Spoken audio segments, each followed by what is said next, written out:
श्री स्वामी समर्थ. तुम्हा सर्वांचं माझ्या चॅनलमध्ये मनापासून स्वागत आहे. तर दिवाळीला आपल्याला मुख्य दरवाजावर काही प्रभावी वस्तू लावायची आहे. दिवाळी हे 12 तारखेला आहे. या दिवशी अमावस्या देखील असते. अमावस्याच्या दिवशी आपण अनेक सेवा उपाय करत असतो. तर या दिवशी आपल्या मुख्य प्रवेशद्वारावरती आपल्याला एक वस्तू लावायची आहे, ज्यामुळे आपल्या घरावर कुठल्याही प्रकारचं संकट विघ्न येणार नाही.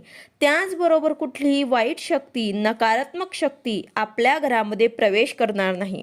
एवढी ही प्रभावी वस्तू आहे. तर ही वस्तू आपल्याला कुठनं आणायची आहे, तसेच हे कशा प्रकारे आपल्याला लावायची आहे, यावर सेवा काय करायची आहे, त्याचबरोबर ही वस्तू खराब झाल्यावर त्याचे काय करायचे आहे, याविषयी संपूर्ण माहिती मी तुम्हाला आजच्या व्हिडिओमध्ये सांगणार आहे. व्हिडिओ पूर्ण बघा, जेणेकरून तुम्हाला संपूर्ण माहिती मिळेल. जर तुम्ही चॅनलवर नवीन असाल तर चॅनलला सबस्क्राईब करायला मात्र विसरू नका आणि व्हिडिओला लाईक करायला मात्र विसरू नका.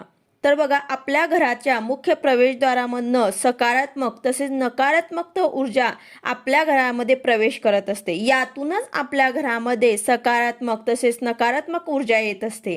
म्हणूनच आपल्याला अमावस्याच्या दिवशी हे वस्तू आपल्या मुख्य प्रवेशद्वारावरती लावायची आहे. या वस्तूमुळे वाईट शक्तींचा, वाईट गोष्टींचा घरावरती, आपल्या कुटुंबावरती कुठल्याही प्रकारचा प्रभाव होऊ नये, यासाठी आपल्याला हा उपाय करायचा आहे.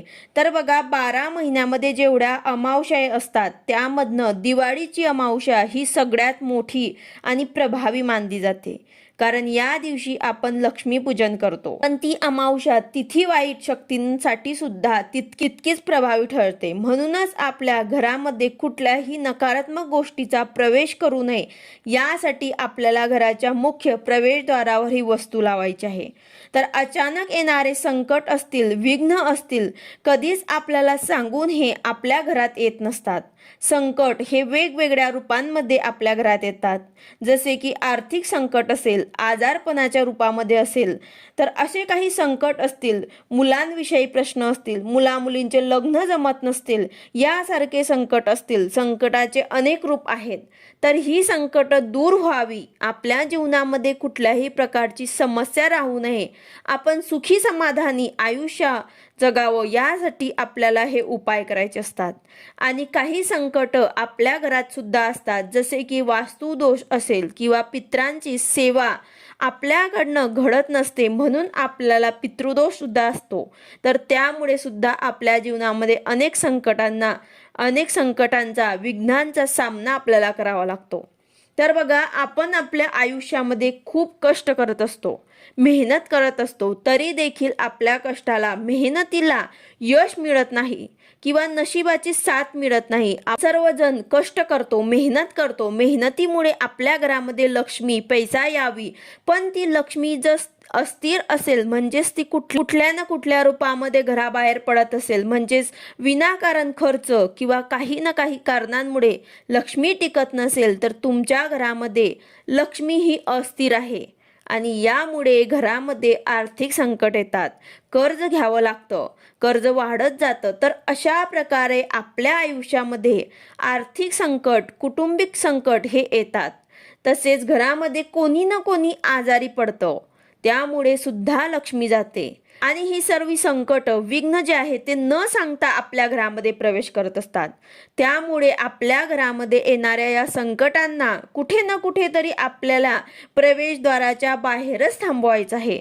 म्हणून हा जो उपाय आहे तो तुम्हाला दिवाळीच्या दिवशी करायचं आहे, जेणेकरून आपल्याला येणारी जे संकट आहे, विघ्न असतील, तर ते घरामध्ये प्रवेश करू शकणार नाही. त्यामुळे आपल्या घरात येणारी लक्ष्मी जी आहे ते सुख, समाधानाच्या रूपात येईल. आपल्या घरामध्ये ती सदैव नांदेल, स्थिर राहायला सुरुवात होईल आणि आपलं आयुष्य सुखी समाधानी व्हायला सुरुवात होईल.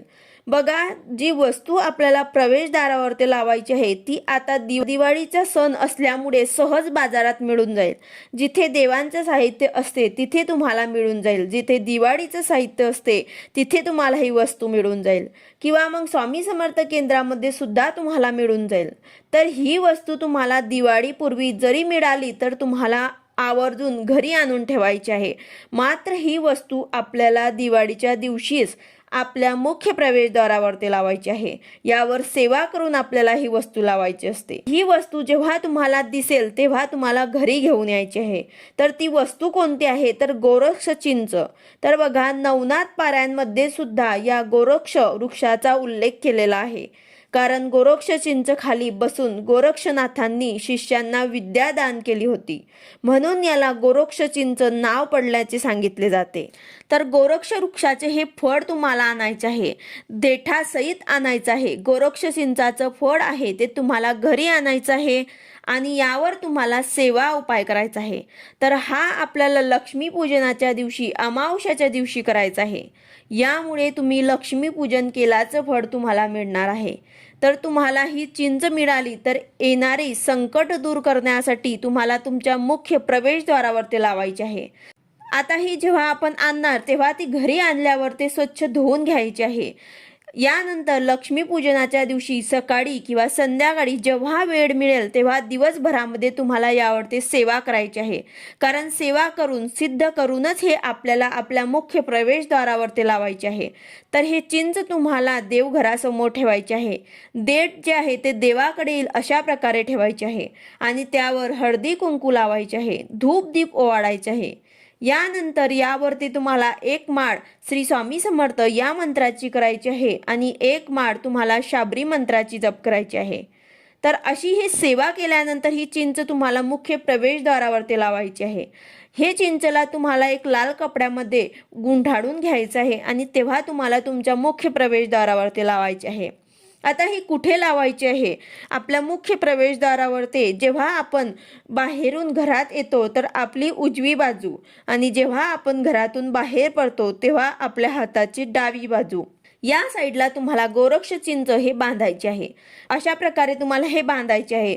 जेव्हा ही चिंच खराब होते, पिवळी पडते, पाणी गळायला लागते, त्यावेळेस ही चिंच तुम्हाला काढून फेकायची आहे। जर ती चांगली राहिली तर तिला तशीच वर्षभर राहू द्यायची आहे। ती चांगली आहे म्हणजेच तुमच्या घरात कुठलीही नकारात्मक शक्ती, वाईट शक्ती नाही असा त्याचा अर्थ होतो। आणि ज्या वेळेस त्यामधनं पाणी गळायला लागते, खराब होते, अशा वेळेस ती नकारात्मकता शक्ती, वाईट शक्ती जी आहे ते आपल्यामध्ये शोषून घेते असा याचा अर्थ असतो। तर एवढी ही प्रभावी चिंच आपल्याला लक्ष्मीपूजनाच्या दिवशी आपल्या घराच्या मुख्य प्रवेशद्वाराबाहेर बांधायची आहे।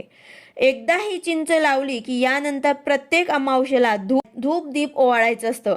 याला हात लावायचा नाही किंवा खाली काढायची नसते, दुरूनच याला धूप दीप ओवाळायचं असते, कारण यामध्ये जे नकारात्मक शक्ती असते ती शोषलेली गेली असते। तर याला आपल्याला हात लावायचा नाही आहे, याला स्पर्श करायचा नाही आहे। तर आपल्या घराचं, कुटुंबाचं रक्षण करण्याचं काम हे चिंच करते। कुठलीही बाधा असो, संकट असो, ते आपल्यापासून दूर राहतं। तर यासाठी आवर्जून सर्वांनी आपल्या मुख्य प्रवेशद्वारावरती हे गोरक्ष चिंच बांधायला मात्र विसरू नका। व्हिडिओ आवडला असेल तर लाईक करा, शेअर करा, सबस्क्राईब करा। भेटूया अशाच नवीन व्हिडिओ सोबत। श्री स्वामी समर्थ।